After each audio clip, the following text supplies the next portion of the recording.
welcome to Remnants Away TV. The video you're about to watch is made specially for you to bless you. So while you are watching, do not forget to like and subscribe if you are yet to do so. Be blessed as you watch. If you do not want to come to church after your trad, you can call the church to the venue of your trad and let it be a separate event. It's not that they prayed while the two families were negotiating. That's what I'm saying. When you are done with the trad, let there be a clear pronouncement that we are here gathered as church. No more as traditional whatever, not cultural. Church. We live in days when people say, hey, you don't need church marriage, you don't need white wedding. No, marriage was contracted in the church, in the New Testament. If you have done traditional marriage, you are married. Or some people say, so long as the two families are aware. That's all.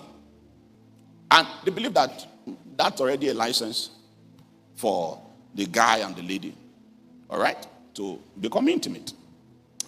Even before the lady relocates. So some people will begin to advocate for things like cohabitation. You've heard some of those stories all over the place. Cohabitation. In the beginning, it was not so. Matthew chapter 1, verse 18. Now the birth of Jesus Christ was on this wise. When as his mother, Mary, was espoused to Joseph, before they came together, she was found with child of the Holy Ghost. Now, this coming together has a double implication. It means that they had not done the final ceremony. So in the Jewish context of this time, when there is like, almost like what we will call a traditional marriage in Nigeria, when the two families, when they have done the final rite, and it has been, one person has been given over to the other person, and both of them have been ratified by both families as this is now your wife. When that ceremony is done, the man and his family will go back. So they are now betrothed. It means that there is almost a covenant of marriage, but it has not been consummated. It takes sometimes between 6 months and even more than a year before the man finally goes to bring the woman home. That is the final marriage feast. That feast is just basically to go and take your wife that you have paid bride price or dowry for. Is that okay? Is that okay? That was where Joseph and Mary were as at the time that Mary became pregnant with Jesus. So she was espoused. But before they came together, therefore means before the final marriage feast or wedding ceremony, because it's after that ceremony that they start to live together. And it also means, number two, as we find out, that it also means before they became intimate. That coming together has that double meaning. Then Joseph, her husband, very important. The Bible actually calls Joseph her husband. Being a just man, not a wicked man, a just man, not an unrighteous man. Just here means righteous. Righteous in the legal sense of the word. Being a righteous man and not willing to make her a public example, was minded to put her away privily. That means he wanted to put her away quietly, secretly, and privately. Why? Because this woman has been found with child. And Joseph was very sure that I'm not responsible for this pregnancy. And the logic was very simple because Joseph knew how babies are made. So the logic was, it is either I am responsible or some other man is responsible. And I am not responsible. Meanwhile, they already called him her husband. But because she was betrothed to the man, but that final ceremony, I don't have the time to go into all of that anymore. In the book of Judges chapter 14, that time that Samson was going to the house of the Philistine in-laws he had, when he saw the lion that he killed, that was when they were going to do the whole betrothal ceremony. Then, when he was coming back with his parents, that he went to see the carcass of the lion and saw that bees have made honey inside. That was now when he was going to take his wife. So you will realize that he said, when the 30 men they gave to him, told him the secret of his parable, he said to them, if you had not plowed with my heifer, you would not have known my riddle. At this point, he had already paid. He had done everything needed. He just came now for the ceremony by which he will take his wife for whom he has paid dowry home. When they did that thing, During that 7 days of ceremony, he became angry and went back and didn't take his wife out of anger. He left. When his anger cooled down in the 15th chapter of Judges, after his anger had cooled down, he just took a little goat, a kid, that's the baby of a goat, to go to his in-laws' house to say, okay, please, I want to take my wife and go home. Because, she's my wife. Dowry paid. Even the ceremony has been done. So there's always a period between betrothal and when the final ceremony for marriage is done. At the time that you are betrothed, in the context of the Jewish civilization of the time, it is that everything necessary in order for you to be man and wife in terms of the obligations have been met. So the only thing left is now, which day are you going to come and carry your wife for whom you have met all the obligations? Do you get the point? Now, between that period of meeting the obligations and when you come to carry your wife, it was within that period that Mary was found to be with child. And I'm saying that the fact that Joseph had met all those obligations did not provide grounds for Joseph or for Mary and Joseph to no more be virgins. It was such that when it was found out that Mary was pregnant, Joseph was like, I'm out. He wouldn't have been bold to say, I am out, if he was already sleeping with the lady. You couldn't go further than those two people had gone in the marriage process as at that time. To say, we have gone far, what else is remaining? No. So long as there's still something remaining, you have not gone far enough. And just in case you are not aware, the reason why we insist on church or Christian wedding is not because we are desperate for anything that you have to give to the clergy. That's not why. That's not why. It is to ensure that you publicly attest to your Christian faith as the ruling government and the ruling ideology and the ruling philosophy over your marriage. Everything else that the family requires and that you do culturally, no problem. Nobody's against that. That is why we do church wedding at the last, to say this is a crowning of it. Just in case anybody is confused or you are not sure, this our home, the final authority over what we are putting, over what is beginning here, is Jesus Christ and the ideals of Zion. And I've said to you, sometimes people keep shouting this, cultural, until the culture starts to bite them. The other day on social media, one of those guys was trying to take a second wife, and it became an issue, and the thing went public. And the man's position is that, according to our religious faith, I am entitled to actually 4. I'm entitled to 4. What is my offense in just wanting a second? If the final thing in your marriage was culture, I hope you will be ready to run the marriage according to the culture. The day that the man wakes up, and then you find out that he's doing something you call misbehavior, and the man says, what do you mean? Culturally, where I come from. Men do like this. It's not a problem in my culture. Then I say, but we are Christians. Are we not Christians? He said, well, we may be Christians, but this our marriage was sealed according to our culture. And on the basis of our culture, culturally, I am not out of order. Now, it is a lot easier for you to want to impose Christian values upon your marriage if you have started that marriage clearly with an open commitment, a declaration of your allegiance to Christian values from the start. That's why even if people sometimes, after they've done the cultural thing, nobody generally thinks it's a problem to go and do civil registry. It's only when it comes to church that people start complaining.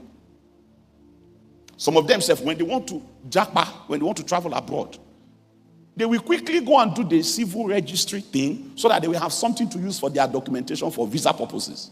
But when it comes to church marriage, they now say, you don't need the church to get married. There was no wedding done in church. In the Bible. Is there any wedding that was done in the registry in the Bible?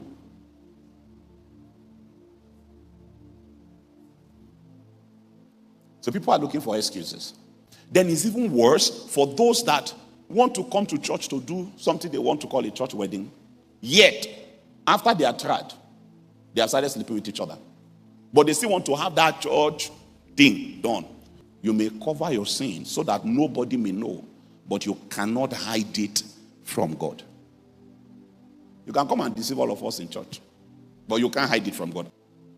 It is immorality and it is forbidden. Now, if you do not want to come to church after your trad, you can call the church to the venue of your trad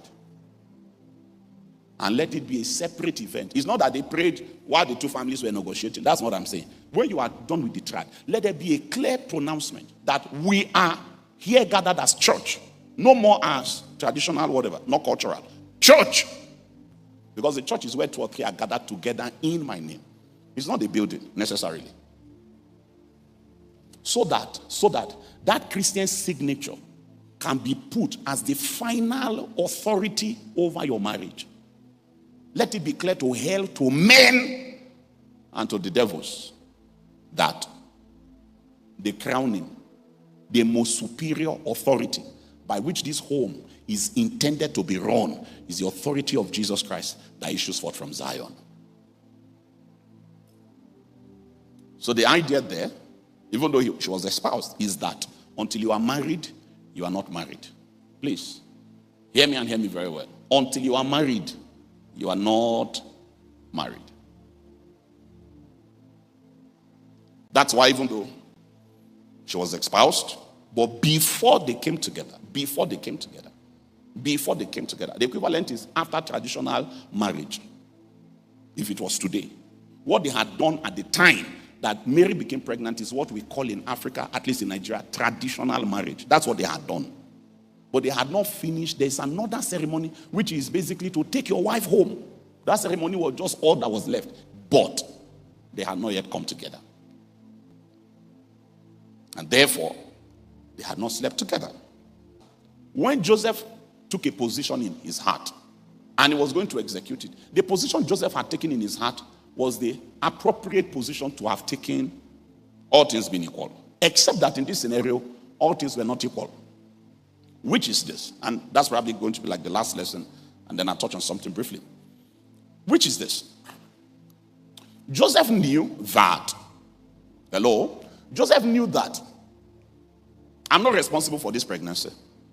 And if I'm not responsible for this pregnancy, somebody else is responsible for the pregnancy. I cannot go ahead with this. I'm heartbroken. At the same time, I don't want to embarrass her.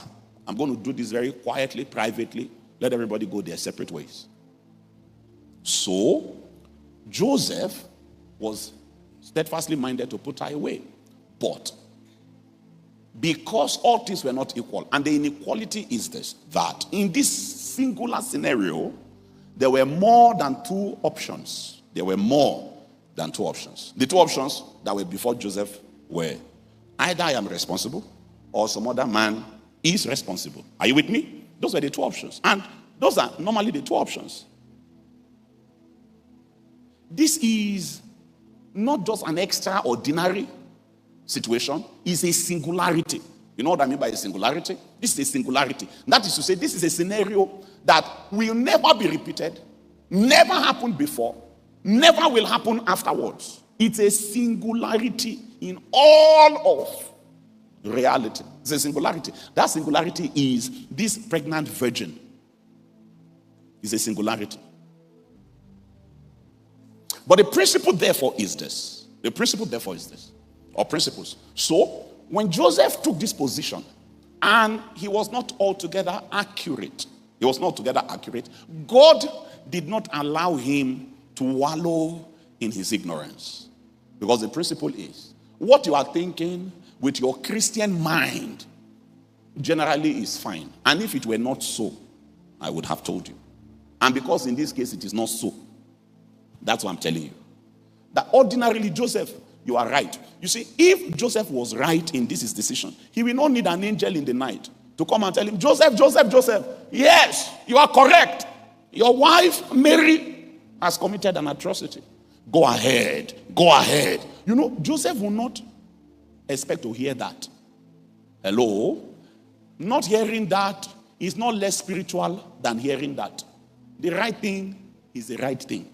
You normally would expect something more dramatic if the normal way to go is not the right way to go. If it were not so, I would have told you. So the fact that I didn't tell you separately, it's because it is so. You remember that principle? I told this is a refresher. Do you remember the principle? It's John chapter 14. In my father's house are many mansions. If it were not so, I would have told you. He didn't say, if it were not so, I would not have told you. From when I was a child, that's how I used to read it. And I don't know how I got it into my head. I used to read it as, if it were not so, I would not have told you. But that's not what Jesus said. Jesus said, if it were not so, I would have told you. He didn't say, if it were not so, I would not have told you. As if to say, I told you because it is so. Meanwhile, what actually Jesus was saying is, I didn't tell you because it is so. To say that what you are thinking, you are believing that in my father's house are many mansions. And you are right. Because you are right, that's why I didn't need to tell you any other thing. But if it were not so, what you are thinking, if it were not so, I would have told you. I will not let you go on in your mistaken position without intervention. But if your position is not mistaken, But if your position is not mistaken, then you don't need an intervention. Are you there? Because some of you are expecting to hear a trumpet from heaven. A trumpet from heaven that calls your attention.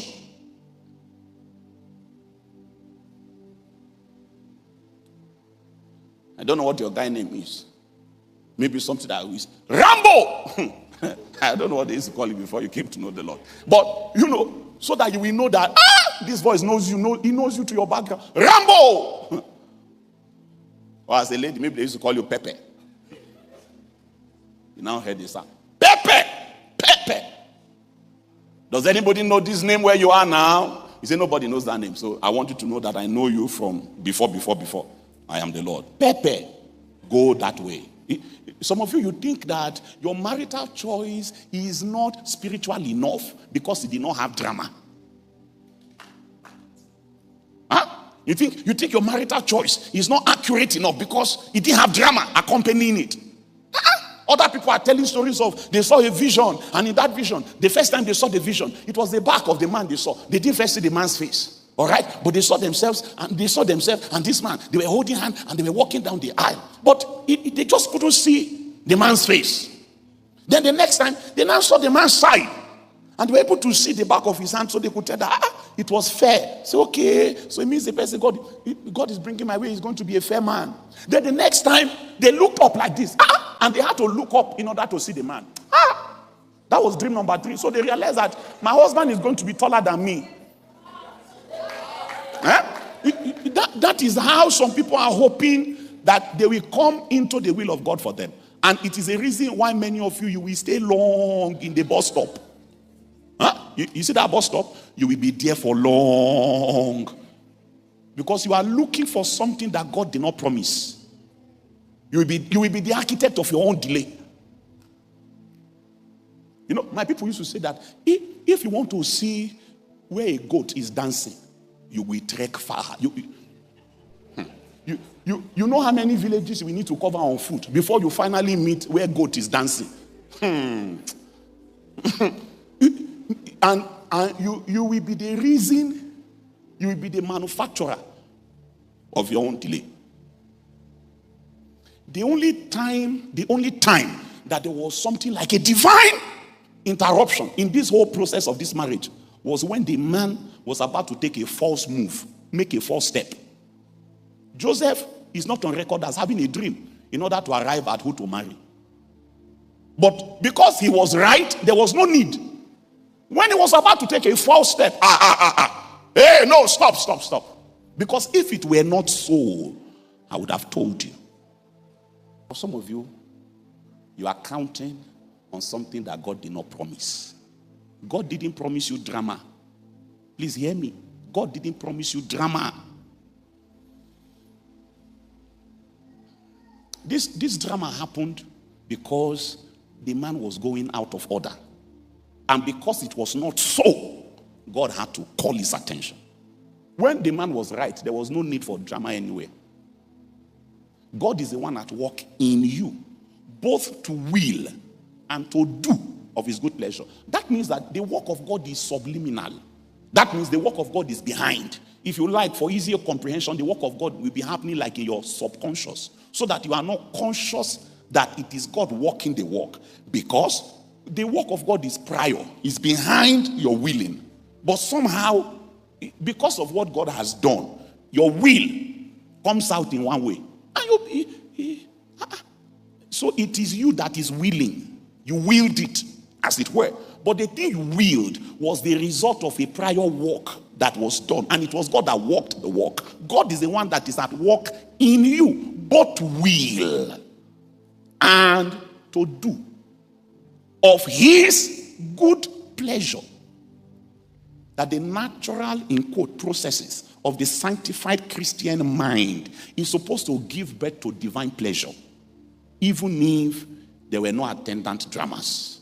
Because the goal is God working inside you, so that you now can will and you can do of his good pleasure. The more mature you are in your Christian walk with God, the less dramatic things will become. You need a lot of drama when you are immature. A point comes when you should have been achieving synchrony. When your heart is synchronizing more and more with the will of God, there will be less and less need for drama in order to get you to know the will of God. Are you with me? The leading of God does not have to be dramatic, especially when you are right. You don't need drama to be led by God. As many as are led by his spirit, by the spirit of God, they are the sons of God.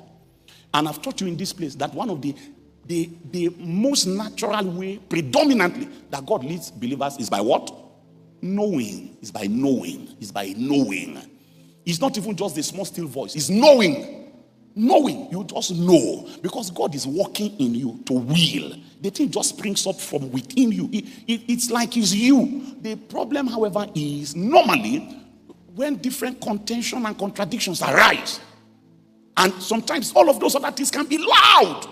But when they have cracked their voice from being loud and they have lost ability to shout, that first one, it will still be there. The thing doesn't use to shout. It just like it does not use to live. The thing will just stand there. It will just stand there. Shout all around. When the noise of the shout has evaporated, that other one, you will see me saying, I am here. I am here. Say, if you are there, talk louder.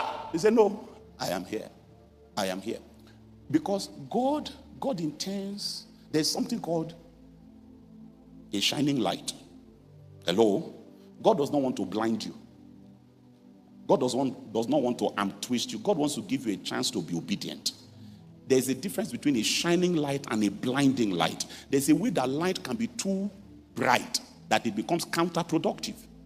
It becomes too bright that it impairs your ability to see by it. Have you heard of that kind of thing? Normally, light is supposed to make manifest so that you can see. Yet there is also something called blinding light. The leading of God is not designed to be a blinding light. It's supposed to be a leading light, a shining light. It shines, but it will not blind you, so that you can still choose to go the other way. I'm saying that the drama came, yes, but it came when Joseph was out of order and God wanted to call him to order. The drama was not there when Joseph was in order. The drama actually happened when Joseph was now doing something, about to do something that was wrong. So when it was not loud, it was because he was right. Thank you for watching. I believe you are blessed by the video.